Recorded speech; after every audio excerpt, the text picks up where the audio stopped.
Hello दोस्तों, welcome to my YouTube channel 9 to 12 classes. दोस्तों, आज की इस वीडियो में हम निर्देशांक ज्यामिति के सभी फार्मूलों को देखेंगे कि किस प्रकार से हम निर्देशांक ज्यामिति के सभी फार्मूलों को आसानी से याद कर सकते हैं और किस किस प्रकार से निर्देशांक ज्यामिति के जितने भी फार्मूले होते हैं किस प्रकार से उस पर क्वेश्चन पूछे जाते हैं।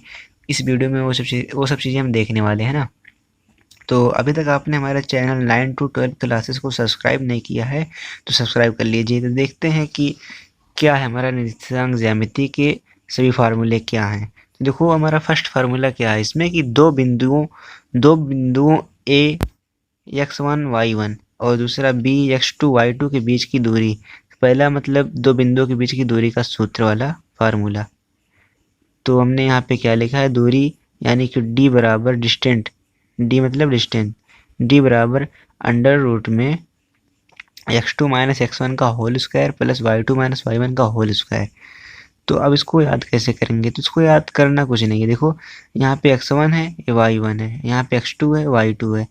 तो यहाँ पे x1 y1 और x2 y2 है। तो अगर इसकी दूरी, दो बिंदुओं के बीच की दूरी हमें चाहिए तो हम कौन सा फार्मूला लगाएंगे, ये वाला लगाएंगे कि under root x2 minus x1, यानी कि x2 में से x1 घटा देंगे और इसका वर्ग कर देंगे, फिर y2 में से y1 घटाएंगे, फिर उसका वर्ग कर देंगे, फिर पूरे का वर्ग कर देंगे, तो हमारा दूरी आ जाएगा। समझ में आया बात। तो देखो, अब इसमें आगे क्या करना है कि इस सूत्र पर प्रश्न किस प्रकार से पूछे जाते हैं। तो दूरी के सूत्र पर प्रश्न या तो पूछ लेगा कि दो बिंदुओं के बीच की दूरी ज्ञात कीजिए। जैसे कि मान लेते हैं यहाँ पे कोई 3,5 और 4,5 दे करके हमसे पूछेगा कि दो बिंदुओं के बीच की दूरी ज्ञात कीजिए। पहला क्वेश्चन तो इस प्रकार से पूछ लेगा। तो आपको क्या करना है, इसको x1 मानना है, इसको y1 मानना है, इसको x2 मानना है, इसको y2 मानना है। तो x2 माइनस x1 हमने कहा कि x2 में से x1 घटाएंगे, फिर उसका वर्ग कर देंगे, फिर y2 में से y1 घटाएंगे, फिर उसका वर्ग कर देंगे, फिर दोनों को जोड़ देंगे और रूट लगा देंगे, यानी कहने का मतलब वर्गमूल निकाल लेंगे, तो हमारी दूरी आ जाएगी। तो पहला क्वेश्चन इस प्रकार से पूछ सकता है ना। तो अब देखो और किस प्रकार से क्वेश्चन बनते हैं ये देखते हैं हम कि दूसरा क्वेश्चन किस प्रकार से बनता है। दूसरा क्वेश्चन बन सकता है कि त्रिभुज है कि नहीं। कोई मतलब तीन बिंदु दे देगा और कहेगा कि ये बताइए कि त्रिभुज है कि नहीं ये। और ये भी पूछ सकता है कि ये त्रिभुज के शीर्ष हैं कि नहीं, ये भी पूछ सकता है। और सेकंड वाला वर्ग के शीर्ष हैं यानी चार बिंदु देगा ऐसे, एक एक दे देगा 4,3, फिर इसके बाद दे देगा 3,2, फिर इसके बाद दे देगा 2,3, फिर इसके बाद दे देगा 5,3। तो चार बिंदु दे देगा। ये मान लो ए है, बी है, सी है, डी है। तो आपसे पूछेगा कि ये बताइए कि वर्ग के शीर्ष हैं या नहीं। तो आप क्या करोगे, इन दोनों के बीच की दूरी निकालोगे, ए बी, फिर बी सी, फिर सी डी, फिर विकर्ण का बीच की दूरी निकालोगे। फिर अगर सारी दूरियां बराबर आएंगी, विकर्ण भी बराबर आएगा, तो हमारा क्या हो जाएगा, सिद्ध हो जाएगा कि हाँ वर्ग के शीर्ष हैं। तो इस प्रकार से भी मतलब क्वेश्चन पूछे जाते हैं। दूरी के सूत्र का प्रयोग इन सब क्वेश्चनों में होता है। और देखिए, इसी प्रकार से बिंदु संरेख है या नहीं, बिंदु संरेख है या नहीं, तो संरेख स्थिति में क्या होगा, किन्हीं दो दूरियों का योगफल तीसरी के बराबर होता है, संरेख में होता है। यानी कि अगर एक दूरी ए है दूसरी बी है तो ए प्लस बी बराबर होगा सी के। तो संरेख में स्थिति होती है ना। तो इस प्रकार से भी क्वेश्चन इस दूरी वाले सूत्र पूछा जा सकता है ना। तो समझ में आई बात। अब देखो, सेकंड वाला देखते हैं, सेकंड फार्मूला क्या हमारा है। तो बिंदु P x, y की मूल बिंदु से दूरी, मूल बिंदु का मतलब 0,0 से, मूल बिंदु हमारा क्या होता है, 0,0 होता है। मूल बिंदु से दूरी, तो d बराबर यहाँ पे हो जाएगा under root x2 plus Y, under root X का स्क्वायर प्लस वाई का स्क्वायर। क्या हो जाएगा, अंडर रूट एक्स का स्क्वायर प्लस वाई का स्क्वायर। कुछ नहीं करना है, एक्स को लिखना है, इसका स्क्वायर कर देना है, फिर वाई को लिखना है, इसका स्क्वायर कर देना है, दोनों को जोड़ देना है, फिर वर्गमूल निकाल लेना है ना। कहने का मतलब अंडर रूट लगा देना है। तो वहाँ से दूरी आ जाएगी, मूल बिंदु और एक बिंदु के बीच की दूरी का सूत्र ये प्रयोग होगा। अब देखो, अब आप अगर मान लो ये ऐसे मतलब 0,0 दे देगा और एक बिंदु इस प्रकार से दे देगा, तो अगर ये वाला सूत्र भी लगाओगे ना तब भी वही चीज़ आएगा। इसको आप कर सकते हैं ना, बट ये वाला सूत्र स्पेशली बना दिया गया है तो ये भी लगा सकते हैं, दूरी निकाल सकते हैं एक बिंदु से और मूल बिंदु से बीच की दूरी का सूत्र ए लगा करके आप निकाल सकते हैं ना। अब देखो तीसरा वाला सूत्र क्या है कि जब बिंदु पी एक्स कामा वाई बिंदुओं ए एक्स वन और वाई वन और बी x2 y2 से समदूरस्थ हो तब की स्थिति में क्या होगा, AP बराबर BP होगा। क्या होगा, AP बराबर BP होगा। यानी कि हम तब क्या निकालेंगे, AP की दूरी निकालेंगे, AP की दूरी निकालेंगे, फिर BP की दूरी निकालेंगे, फिर दोनों को हल कर लेंगे तो एक्स वाई का मान हमें मिल जाएगा। तो कहने का मतलब ये है कि ऐसे क्वेश्चन आपसे पूछेगा कि जब बिंदु P x कामा वाई बिंदुओं A x1 y1 और B x2 y2 समदूरस्थ हो तब बताइए। तब कहेगा कि तब x और y का मान बताइए। तब कहेगा कि बिंदु P का निर्देशांक ज्ञात कीजिए, ऐसे कहेगा। तो आप क्या करोगे, सीधा सीधा एक संबंध होता है कि AP बराबर BP। जब समदूरस्थ होगा तो ये सीधे सीधा संबंध होगा कि AP बराबर BP होगा। तो इस प्रकार से क्वेश्चन बनेगा ना। और देखते हैं कि और इसी में देखते हैं क्वेश्चन मतलब फार्मूला नंबर 4 क्या है कि विभाजन सूत्र। क्या है, विभाजन सूत्र है। तो विभाजन सूत्र भी इम्पोर्टेंट होता है, इससे भी कई क्वेश्चन बनते हैं। क्लास 10th में बनता है, क्लास 10th में मैथ में पूछ लिया जाता है, और कोई कम्पिटिटिव एग्जाम हुआ वहाँ भी क्वेश्चन बनता है विभाजन सूत्र से। देखो विभाजन सूत्र में क्या होता है कि जब बिंदु P x कामा वाई के निर्देशांक जो बिंदुओं A x1 y1 और B x2 y2 को जोड़ने वाले रेखाखंड को m1 m2 के अनुपात में आंतरिक विभाजक करे। तब देखो, जब देखो आंतरिक विभाजन करेगा तब क्या होगा, जब आंतरिक विभाजन करेगा तो हमारा m1 x2 plus m2 x1 होगा बटे में m1 प्लस m2। और दूसरा बिंदु क्या होगा कि m1 y1 plus m2 y2 m1 plus m2 ये होगा ना। कहने का मतलब ये है कि जब आपको इस प्रकार से दो बिंदु दिया रहेगा और आपसे x और y का मान पूछेगा, कोई बिंदु P पूछेगा और अनुपात दिया रहेगा, तो आपको ये दिया रहेगा कि आंतरिक विभाजन करता है। क्या करता है, आंतरिक विभाजक करता है।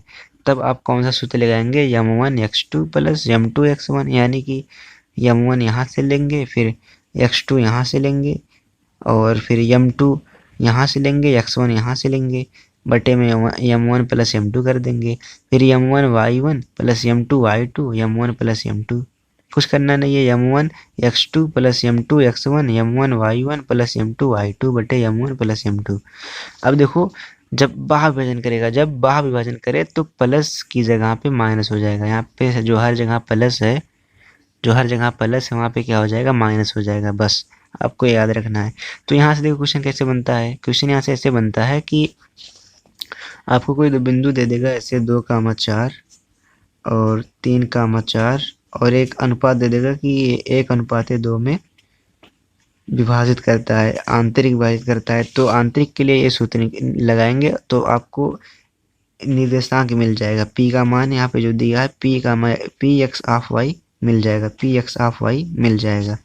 जब कहेगा कि दो बिंदु दे दिया जाएगा 2,4 और एक 3,4 और अनुपात दे दिया जाएगा, और कहेगा कि आंतरिक विभाजन करता है। कौन सा विभाजन करता है, आंतरिक। तब आप ये वाला सूत्र लगाएंगे। फिर जब कहेगा कि इसी प्रकार से जब कहेगा कि बाह्य विभाजन करता है, जब क्या कहेगा कि बाह्य विभाजन करता है तो जहाँ प्लस था वहाँ पे क्या हो जाएगा, माइनस हो जाएगा। यही चीज़ होता है। तो इसी प्रकार से इसी में क्वेश्चन बनता रहेगा। कभी पूछ लेगा कि ये बिंदु दे दिया जाएगा, यानी कि P का मान दे दिया जाएगा, और x2 y2 दे दिया जाएगा, और x1 y1 दे दिया जाएगा, और आपसे पूछेगा कि m1 m2 बताइए, m1 अनुपात बताइए। तो ऐसे ही क्वेश्चन बन जाएगा। तो देखो, और इसमें का जो है लास्ट क्वेश्चन है शायद ये, नहीं लास्ट नहीं है, अभी थोड़ा सा आगे है। तो हमने कितने बताया, 3 बताए। तो ये 4th वाला फार्मूला गया कि मध्य बिंदु के निर्देशांक ज्ञात करने का फार्मूला। तो देखो कोई बिंदु है P x1 y1 और Q x2 y2 को जोड़ने वाले रेखाखंड PQ के मध्य बिंदु के निर्देशांक। तो कुछ नहीं करना है, x1 और x2 को जोड़ देना है, फिर 2 से भाग दे देना है।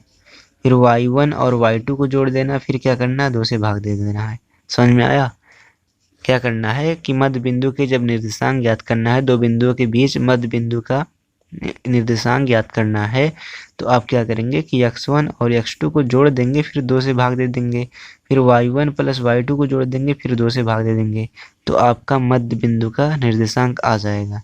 इसी प्रकार से अगर 3 बिंदु दे दिया जाएगा तो 3 बिंदु मान लो दे दिया गया तो क्या हो जाएगा x1 plus x2 plus x3 y3 और y1 plus y2 plus y3 y3, इस प्रकार से हो जाएगा। और देखते हैं इसी में आगे फार्मूला क्या है कि यहाँ पे देखते हैं कि त्रिभुज का क्षेत्रफल इंपॉर्टेंट ये भी है। बिंदुओं x1 y1 x2 y2 x3 y3 से बनने वाले त्रिभुज का क्षेत्रफल, जब बिंदु दिया रहेगा 3 बिंदु दिए रहेंगे तब त्रिभुज का क्षेत्रफल बताइए।